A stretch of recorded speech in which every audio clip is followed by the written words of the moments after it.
Hello guys, welcome back to my channel. வீடியோக்குள்ளே போகிறதுக்கு முன்னாடி மறக்காமல் அந்த வீடியோக்கு ஒரு லைக் போட்டுருங்க.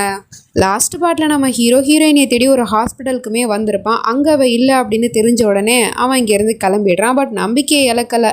இப்போ இல்லைனா என்ன மயிரா, நான் கூடிய சீக்கிரத்தில் உன்னை கண்டுபிடிச்சிடுவேன் அப்படிங்கிற மாதிரி சொல்லிட்டு காரில் வந்துட்டுருக்கான். பின்னாடி தன்னோட பொண்டாட்டி அவன் கூட உட்காந்து பேசிட்டு வர மாதிரிலாம் இவன் கனவு கண்டுட்டே வந்துட்டுருக்கான். அதே சமயம் இந்த பக்கம் நம்ம ஹீரோயினி பசங்க கூட பட்டை விட்டுட்டு இருந்தா இல்லையா, அவள் கிளம்பி வீட்டுக்கு வந்துட்டுருக்கா. அப்போ பார்த்தா பாட்டி வந்து அடிச்சுக்கிட்டு இருக்கு. எப்போ பாரு பசங்க கூட சேர்ந்து பட்டை விடுறதே வேலையாக போச்சு, போடி வீட்டுக்கு அப்படிங்கிற மாதிரி சொல்லிட்டு உடனே இவளும் வீட்டுக்கு ஓடிடுறா. அங்கே போயும் பாட்டி வளைச்சு வளைச்சு அவளை அடிக்க ஆரம்பிச்சிருச்சு. அப்புறம் அப்பா வந்து தான் காப்பாத்துறாரு. நம்ம ஹீரோயினி பழசு எல்லாத்தையுமே மறந்துட்டா. இப்போ அவளுக்கு ஓம்காரை பற்றின ஞாபகம் எதுவுமே இல்லை. அதாவது இப்போ அவளுக்கு கல்யாணம் ஆயிடுச்சு அப்படிங்கிற விஷயத்தையே அவன் மறந்துட்டா. கல்யாணத்துக்கு முன்னாடி நடந்த விஷயம்லாம் தான் அவளுக்கு ஞாபகம் இருக்குது. அதாவது ஓம்காருங்கிற ஒரு கேரக்டர் அவளோட லைஃப்பில் வரவே இல்லை அப்படிங்கிற மாதிரி தான் இப்போ அவளோட வாழ்க்கை வந்து போயிட்டுருக்கு. அப்படித்தான் குடும்பம் மொத்தமே நம்ப வச்சுருக்காங்க. ஆக்சுவலி இப்போ அவங்க ஊரை விட்டே காலி பண்ணி வந்து போபாலுங்கிற ஊரில் தான் இப்போ செட்டில் ஆகி ஒரு புது வாழ்க்கையை வாழ்ந்துட்டுருக்காங்க. நம்ம ஹீரோ கார் ஓட்டிட்டு வந்துட்டு இருக்கும் போது அப்போ 4-5 ரவுடி பசங்க அந்த பக்கமாக அப்படியே ராங்காக வந்திருப்பானுங்க. அவனுங்க வந்து மோதிட்டு இவன் மேலே கோவப்பட்டுட்டு இருக்கானுங்க. வண்டியை விட்டு இறங்குடா அப்படிங்கிற மாதிரி சொல்லிட்டு உடனே இவனும் போயிட்டு ஒன்றும் பிரச்சனை இல்லை, காரை நான் சரி பண்ணி தரேன், இல்லைனா அதுக்கான பணத்தை வேணா நான் தந்துடுறேன், ப்ளீஸ் என்னை போக விடுங்க அப்படிங்கிற மாதிரி சொல்லிட்டு இருக்கான். என்ன பணத்துமுறை காட்டுறியா அப்படின்னு சொல்லிட்டு இவனை போட்டு அடிக்கிறானுங்க. அவனுக்கா கோவம் வருது. இருந்தாலும் அவன் திரும்ப அடிக்காமல் எதுக்காக பேசிகிட்டு இருக்கும் போதே அடிக்கிறீங்க, நான் தான் அதுக்கான பணத்தை தரேன்னு சொல்கிறேன்ல அப்படிங்கிற மாதிரி சொன்னால் மறுபடியும் அடிச்சிட்ருக்கானுங்க. அது மட்டும் இல்லாமல் இவனை பார்த்தியா, இவனும் ஒரு ஆம்பளைன்னு சொல்லிட்டு திரியிறான், எப்படி அடி வாங்குறான் பாரு அப்படிங்கிற மாதிரி சொல்லிட்டு அடிச்சிட்ருக்கானுங்க. அப்போ அவனுக்கு பயங்கரமான கோவம் வந்துடுது. உடனே டாய் அப்படின்னு சொல்லிட்டு ஓங்கி மூஞ்ச காட்டி குத்த போகிறான். பட் இருந்தாலும் நம்ம ஹீரோயினி கடைசியாக சாகும்போது ஒரு சத்தியம் பண்ணிட்டு செத்தா இல்லையா, இந்த மாதிரி நீங்கள் ஒரு நல்ல மனுஷனாக வாழணும் அப்படின்னு சொல்லிட்டு அந்த ஒரு விஷயத்துக்காக இவன் அடிக்காமல் அப்படியே கையை கீழே போட்டுறான். அவள் சத்தியம் பண்ணி கொடுத்ததெல்லாம் ஓகே தான், ஆனால் இவனுங்க வந்து வாண்டடாக வம்புழுக்கிறானுங்க. அதுக்கே இவன் அடிக்காமல் இருக்கிறான் அப்படிங்கிற மாதிரி தான் இருக்குது. அப்புறம் அவனுங்களும் போட்டு நல்லா அடிச்சிட்டு இருக்கானுங்க. இவனும் பதிலுக்கு ஒரு அடி கூட அடிக்காமல் அடியை வாங்கிட்டு இருக்கான். வாயிலேருந்து கூட ரத்தம்லாம் வந்துட்டுருக்கு. அப்போ பார்த்தா ஒருத்தவன் கம்பு எடுத்துகிட்டு அடிக்க போகிறான். கரெக்ட் டைமுக்கு ஒருத்தன் வந்து காப்பாற்றுறான். அவன் வந்து அங்கே இருக்கிற ரவுடி பசங்கள்லாம் அடித்து போட்டு விரட்டி விட்டுறான். அதுக்கப்புறம் இவனுக்குமே கை கொடுத்து தூக்கி விடுறான். என்ன ப்ரோ, அவனுங்க பாட்டிக்கே அடிச்சிட்டு இருக்கானுங்க, திரும்பி ஒரு அடி கூட அடிக்காமல் அடியை வாங்கிட்டு இருக்கீங்களே அப்படின்னு சொல்லிட்டு கேட்குறான். இல்லை, எனக்கு வயலன்ஸ் பிடிக்காது அப்படின்னு சொல்லிட்டு இருக்கான். வாவ், இந்த காலத்தில் இப்படி ஒரு மனுஷனா அப்படின்னு சொல்லிட்டு தன்னை அறிமுகப்படுத்திக்கிட்டு இருக்கான். இவன் ஒரு டாக்டர் போல், பேர் நீல். அவனும் வந்து என்னோட பேர் ஓம்கார் அப்படின்னு சொல்லிட்டு அறிமுகப்படுத்திட்டு இருக்கான். சரி, நீங்கள் எங்கே போகணும், அப்புறம் உங்களோட கார் வேற ரிப்பேர் ஆகிடுச்சே, நான் வேணா உங்களை ட்ராப் பண்ணவா அப்படின்னு கேட்கவும், இல்லை வேணா நான் பார்த்துக்கிறேன், உங்களுக்கு ஏன் சிரமம் அப்படிங்கிற மாதிரி சொல்கிறான். அட, எனக்கு ஒரு சிரமமும் இல்லை, வந்து வண்டியில் இருங்க அப்படிங்கிற மாதிரி சொல்லிட்டு அழைச்சிட்டு போயிட்டுருக்கான். அப்புறம் நீங்கள் எங்கே போகணும் அப்படின்னு கேட்குறான். நான் ஜபல்பூர் போகணும், நீங்கள் ஏர்போர்ட் கிட்டே என்னை ட்ராப் பண்ணிவிடுங்க ப்ளீஸ் அப்படிங்கிற மாதிரி சொன்னால், ஒன்றும் பிரச்சனை இல்லை, நான் உங்களை ஜபல்பூர்லேயே போயிட்டு ட்ராப் பண்ணுறேன் அப்படின்னு சொல்லிட்டு போயிட்டுருக்கான். பட் இவன் வந்து போபாலுக்கு போகணும் போல். இப்போ இவங்க இருக்கிற ஊர் வந்து லக்னோ, இங்கேருந்து தான் வந்து ஜபல்பூருக்கு போகணும். ஸோ அப்படி தான் போயிட்டுருக்கானுங்க. அதே சமயம் இந்த பக்கம் நம்ம ஹீரோயினி ரூமில் இருந்துகிட்ருக்கா. அப்போ பார்த்தா அங்கே ஒரு பாக்ஸ் வந்து மூடி இருக்குது. அதுலேருந்து ஒரு ஷால் மட்டும் வெளியே தெரியுது. இது என்ன ஷால், இது அதுக்கு முன்னாடி நான் பார்த்ததே இல்லையா அப்படின்னு சொல்லிட்டு அந்த பாக்ஸை ஓப்பன் பண்ணி அந்த ஷாலை எடுத்து பார்த்துட்ருக்கா. அப்போ தான் கரெக்டாக அம்மாவுமே உள்ளே வராங்க. ஆக்சுவலி அது நம்ம ஹீரோயினோட கல்யாணத்துக்கு போட்டிருந்த ஷால் போல். அதை தான் அம்மா ஞாபகார்த்தமாக எடுத்து வச்சுருக்காங்க.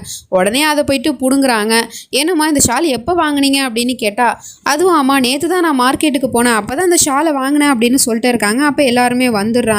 உடனே இவ கேட்குறா, கொடுங்க நான் பார்க்குறேன் அப்படின்னு சொல்லிட்டு, மா இது பழைய ஷால்மா, இது எப்படிமா நீங்கள் காசு கொடுத்து வாங்கினீங்க, இதை பாருங்கள் பின் போட்டிருக்கு, அப்படின்னா இது யூஸ் பண்ண ஷால்னு தானே அர்த்தம் அப்படிங்கிற மாதிரி சொன்னால், அப்படியாம்மா நான் கவனிக்காமல் வாங்கிட்டு வந்துட்டேன் அப்படின்னு சமாளிக்கிறாங்க. என்னம்மா நீங்கள் அப்படின்னு சொல்லிட்டு அவங்க இங்கேருந்து கிளம்பி போயிடுறா. அதுக்கப்புறம் அப்பா பிடிச்சி திட்டுறாரு பொண்டாட்டி, இந்த ஷால் எப்படி இங்கே வந்துச்சு அப்படின்னு. நான் தாங்க மயூராவோட கல்யாண ஞாபகமாக இது இருக்கட்டும்னு சொல்லிட்டு எடுத்து வச்சேன் அப்படின்னு சொன்னால், இங்கே பாரு, மயூராவோட கடந்த காலத்தை ஞாபகப்படுத்துகிற மாதிரி எதுவுமே இந்த வீட்டில் இருக்கக்கூடாதுன்னு சொன்னேன்ல, எல்லாத்தையும் அங்கேயே தலை முழுகிட்டு வந்துருன்னு தானே சொன்னேன், அப்புறம் எப்படி இந்த ஷாலை மட்டும் நீ எடுத்துகிட்டு வந்த, இதை அவள் பார்த்தா அவளுக்கு பழசெல்லாம் ஞாபகம் வந்துச்சுன்னா என்ன பண்ணுறது அப்படின்னு கேட்குறாரு. ஆனால் என்னைக்காவது ஒரு நாள் அவளுக்கு பழசெல்லாம் ஞாபகம் வந்து தானே தீரும். இப்போ அவளுக்கு மெமரி லாஸ் ஆகிருக்கு, அதனால பழசெல்லாம் மறந்துட்டா. ஆனால் அது அப்படியே நிரந்தரமாக இருக்க போகிறது கிடையாதுல்ல, என்னைக்காவது ஒரு நாள் அவளுக்கு ஞாபகம் வரும்ல அப்படின்னு சொன்னா, இல்லை அவளோட கடந்த காலம் அவளுக்கு மட்டும் இல்லை நமக்கும் வலியை தான் கொடுத்துருக்கு, அதனால அவள் அதை மறக்கிறது தான் நல்லது. கடவுள் புண்ணியத்தில் அவள் அவ்வளோ பெரிய ஆக்சிடென்ட்லேருந்து தப்பிச்சு வந்துட்டா, அதனால அவள் மெமரி லாஸ் ஆகி பழசெல்லாம் மறந்தது நினச்சி நான் சந்தோஷம் சந்தோஷம் தான் படுறேன். ஏன்னா அந்த ராட்சசனை பற்றின எந்த நினைவுமே என் பொண்ணுக்கு இருக்கக்கூடாது, அவனால தான் என் பொண்ணு வாழ்க்கையே போச்சு அப்படிங்கிற மாதிரிலாம் சொல்லிட்டு அந்த ஷாலை போட்டு எரிச்சிக்கிட்டு இருக்காரு. இப்போ மயூரா நம்மளோட பொண்ணு அவளோட வாழ்க்கையில் ஓம்கார்னு ஒருத்தவன் வந்தான் அப்படிங்கிற விஷயமே அவளுக்கு ஞாபகம் இல்லை. அதை ஞாபகப்படுத்துகிற மாதிரி திரும்பவும் இது மாதிரி எந்த ஒரு காரியத்தையும் நீ பண்ணிடாத அப்படிங்கிற மாதிரி சொல்லிட்டு பொண்டாட்டிக்கிட்டேயுமே ஒரு வார்னிங்கை கொடுத்துட்ருக்காரு. அப்போ இப்போ இவருக்கு மருமக புள்ள திருந்தி ஒரு நல்ல மனுஷனாக வாழ்ந்துட்டு இருக்கான் அப்படிங்கிற உண்மைலாம் தெரியாது போல. இந்த பக்கம் நம்ம ஹீரோயினோட ஊருக்கு, அதாவது போபாலுங்கிற ஊருக்கு மாமியாரும் மருமகளும் கிளம்பி வந்திருக்காங்க. ஒரு ஈவெண்ட்டில் நம்ம ஹீரோ தான் சீஃப் கெஸ்ட்டாக வரப்போகிறான் போல். அதையே அவன் மறந்துட்டான். அம்மாக்காரவங்க வேற திரும்ப திரும்ப கால் பண்ணிகிட்டே இருக்காங்க. ஆனால் அவனோட ஃபோனு சுவிட்ச் ஆஃப்னு வருது.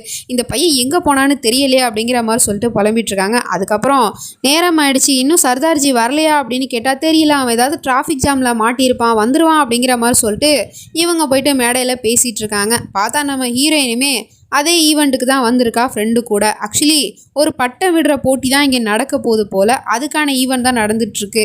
அது நாளைக்கு தான் நடக்க போகுது. அதுக்கு முன்னாடி இந்த அம்மா ஸ்பீச் கொடுத்துட்ருக்கு, அதுவும் பையன் வரல அப்படிங்கிற ஒரே காரணத்துக்காக. அப்போ நம்ம ஹீரோயின் அந்த இடத்துக்கு வந்தவ அந்த அம்மா தன்னோட மாமியார் அப்படிங்கிறதோ அப்புறம் அங்கே உட்காந்துருக்கிறது தன்னோட சக்காலத்தி அப்படிங்கிற விஷயம்லாம் அவளுக்கு ஞாபகம் இல்லை. அவள் ஏதோ சும்மா வந்து பார்த்துட்ருக்கா. அப்போ தான் அங்கே இருக்கிற ஃபோட்டோ வந்து அந்த அம்மா ஓப்பன் பண்ணி காட்டுது. அந்த ஃபோட்டோவில் இருக்கிற நம்ம ஓம்காரை பார்த்து இவளுக்கு பயங்கரமான ஷாக்கு. அவளுக்கு பழசு எதுவுமே ஞாபகம் இல்லை. பட் இருந்தாலும் அந்த ஃபோட்டோவை பார்த்த அடுத்த நிமிஷமே அவளோட மனசுக்குள்ளே ஒரு பயம், பதட்டம், அப்புறம் அவன் பண்ண கொடுமைகள்லாம் கொஞ்சம் பிளர்ராக வந்துட்டுருக்கு. அவளுக்கு என்ன நடக்குது ஏது நடக்குதுன்னு ஒன்றுமே புரியல. ஒரு வீசிங் மாதிரி வந்து அப்படியே அதே இடத்துல மயங்கி விழுந்துடுறா. ஃப்ரெண்டுக்காரி கத்திட்டு இருக்கா, யாராவது வந்து ஹெல்ப் பண்ணுங்கன்னு சொல்லிட்டு. இந்தம்மா வேற மேடல் நின்றுட்டுருக்கு. உடனே வா போய் பார்க்கலாம் அப்படின்னு சொல்லிட்டு மருமகளையுமே கூப்பிட்டுருக்கு. ஆனால் அப்பன்னு பார்த்து ஃபோன் கால் வரவும் போகாமல் அப்படியே நின்றுடுது. அதுக்கப்புறமா அங்கேருந்து தூக்கிட்டு போயிடுறாங்க நம்ம ஹீரோயினியை. அப்புறம் டாக்டர் வந்து ஊசியெல்லாம் போட்டு ரெஸ்ட் எடுக்கட்டும் அப்படின்னு சொல்லிட்டு உங்ககிட்ட கொஞ்சம் தனியாக பேசணும் அப்படின்னு சொல்லிட்டு அப்பாவை மட்டும் தனியாக கூப்பிட்டுட்டு போய் விஷயத்த சொல்கிறாரு. அவரும் கேட்குறாரு, என் பொண்ணுக்கு என்னாச்சு, ஏன் அவள் திடீர்னு இப்படி மயங்கி விழுந்தா அப்படின்னு சொல்லிட்டு. அதுக்கு இவரும் சொல்றாரு, இந்த மாதிரி உங்க பொண்ணுக்கு ஏதோ ஒரு விஷயம் பழசெல்லாம் ஞாபகப்படுத்துற மாதிரி அவ எதையாவது ஒன்னா பார்த்துருக்கலாம். ஸோ அதனால அவளுக்கு பழைய விஷயம்லாம் பிளர்ரா ஞாபகம் வந்துட்டு போயிருக்கு. அது என்ன அப்படிங்கிறது தெரியாம அவ கன்ஃபியூஷன் ஆனதுனால தான் அவளுக்கு அந்த மாதிரி வீசிங் வந்து மயக்கம் வந்திருக்கு. ஸோ கவனமா இருங்க. உங்க பொண்ணுக்கு எப்போ வேணாலும் அவளுக்கு பழசெல்லாம் ஞாபகம் வரும். அதாவது அவளோட கடந்த கால விஷயத்துல நடந்த எதையாவது ஒரு விஷயத்த அவ பார்த்தாலோ இல்லை கேட்டாலோ கண்டிப்பா அவளுக்கு பழசெல்லாம் ஞாபகத்துக்கு வந்துடும் அப்படிங்கிற மாதிரி சொல்லிட்டு ஒரு குண்டை தூக்கி போட்டு போயிடுறாரு. இதை கேட்ட உடனே அவருக்கு பயங்கரமான ஷாக்காக இருக்குது. எங்கே தன்னோட பொண்ணுக்கு பழசெல்லாம் ஞாபகம் வந்துருமோ அப்படின்னு சொல்லிட்டு பயப்படுறாரு. அதனால அந்த ஃப்ரெண்டுக்காரிக்கிட்டேயுமே கேட்குறாரு, என்ன ஆச்சு, எங்கே போனீங்க, என் பொண்ணு எதை பார்த்து மயங்கி விழுந்தா அப்படின்னு கேட்டால், தெரியல அங்கிள், நாங்கள் 2 பேரும் நாளைக்கு நடக்க போகிற பட்ட போட்டியை பற்றி ஈவன் நடந்துட்டு இருந்துச்சு. அப்பங்க ஒரு அம்மா பேசிகிட்டு இருந்தாங்க ஸ்டேஜில், அவங்கள பார்த்து தான் இவ மயங்கி விழுந்துட்டா அப்படின்னு சொல்லிட்டு குத்து மதிப்பாக அடிச்சு விட்டுட்டு இருக்கா. அவருமே வந்து ஸ்டேஜில் ஒரு அம்மா தான் பேசினாங்க அப்படிங்கும் போது பெருசாக அவருக்கு சந்தேகம் வரல. இதுவே ஒரு ஆம்பளை தான் பேசினாரு, அவர் தான் சீஃப் கெஸ்ட்டாக வரப்போறாரு அப்படின்னு அந்த பொண்ணு சொல்லியிருந்தா அப்படின்னா கண்டிப்பா இவருக்கு தன்னோட மருமக தான் அப்படிங்கிற சந்தேகம் வந்திருக்கும். ஸோ அதனால இப்போ இந்த விஷயத்தை அவர் ஃப்ரீயா விட்டுறாரு. இவனுங்க 2 பேரும் ஒரு இடத்துல காரை ஸ்டாப் பண்ணிட்டு ஒரு தாபால உட்காந்துருக்கானுங்க. அங்க அவனுங்க சரக்கு தான் அடிச்சிட்டு இருக்கானுங்க போல. அப்ப அவன் கேட்டுட்டு இருக்கான், சரி ப்ரோ, எனக்கு ஒரு விஷயம் சொல்லுங்க, நீங்க ரொம்ப பார்க்க ஸ்மார்ட்டா இருக்கீங்க, ஹேண்ட்ஸமா இருக்கீங்க, அப்புறம் ரொம்ப நல்ல மனுஷனா இருக்கீங்க.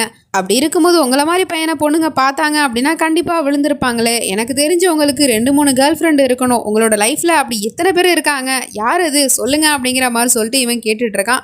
அவனும் சொல்கிறான், ஆமாம் இருக்கா அப்படின்னு சொல்லிட்டு. யார் அந்த பொண்ணு, அந்த பொண்ணை பற்றி சொல்லுங்க, அப்புறம் அந்த பொண்ணு பேர் என்ன அப்படிங்கிற மாதிரிலாம் சொல்லிட்டு கேட்டுட்டு இருக்கான். அதுக்கு இவனும், அவள் வேற யாரும் இல்லை, என்னோட மனைவி தான், அவள் ரொம்ப அழகான பொண்ணு, அவளை நான் ரொம்பவே காதலிக்கிறேன். அப்புறம் அந்த காதல்னு சொல்கிறது கூட ரொம்ப சின்ன வார்த்தை தான். அவளை நான் எந்த அளவுக்கு காதலிக்கிறேன் அப்படின்னு சொல்கிறதுக்கு வார்த்தையே இல்லை, அந்த அளவுக்கு நான் அவளை காதலிக்கிறேன். அப்புறம் உனக்கு ஒரு விஷயம் தெரியுமா, என் பொண்டாட்டி தான் இந்த உலகத்திலே ரொம்ப அழகான பொண்ணு, அவளை மாதிரி ஒரு பொண்ணு இந்த உலகத்திலே இருக்க மாட்டாங்க. அப்புறம் நான் அழகுன்னு மீன் பண்ணது அவளோட முகத்தோட அழகை நான் சொல்லலை, அவளோட மனசோட அழகை சொன்னேன். அவள் தான் ரொம்ப அழகான பொண்ணு அப்படிங்கிற மாதிரி சொன்னா. நெவர், அப்படி இருக்க வாய்ப்பே இல்லை, என்னோட மனைவி தான் உண்மையிலே ரொம்ப அழகான பொண்ணு இந்த உலகத்திலே அப்படிங்கிற மாதிரி சொல்லிட்டு அவன் பொண்டாட்டியை பற்றி பேசிகிட்டு இருக்கான் போல. அதுக்கப்புறம் சொல்கிறான், இல்லை எங்களுக்கு இன்னும் கல்யாணம் ஆகலை, பட் இருந்தாலும் மனசார நான் அவளை என்னோட மனைவியாக தான் நினச்சிட்ருக்கேன், நான் அவளை காதலிக்கிறேன், பட் அந்த விஷயத்த நான் அவகிட்ட இன்னும் சொல்லலை. அவள் தான் இந்த உலகத்திலே ரொம்ப அழகான பொண்ணு, உங்கள் மனைவியெல்லாம் விட அவள் தான் ரொம்ப அழகாக இருப்பா அப்படிங்கிற மாதிரிலாம் சொல்லிட்டு பேசிகிட்டு இருக்கா. என்ன பேசிகிட்டு இருக்க நீ? என்னோட மனைவியை நீ பார்த்துருக்கியா? பார்த்தா நீ வாயை பொழந்துருவ. அவள் தான் ரொம்ப அழகான பொண்ணு, வேணும்னா இரு நான் ஃபோட்டோவை காட்டுறேன் அப்படிங்கிற மாதிரி சொல்லிவிட்டு இவனும் ஃபோட்டோ காமிக்கிறான் நம்ம மயூராவோட ஃபோட்டோவை.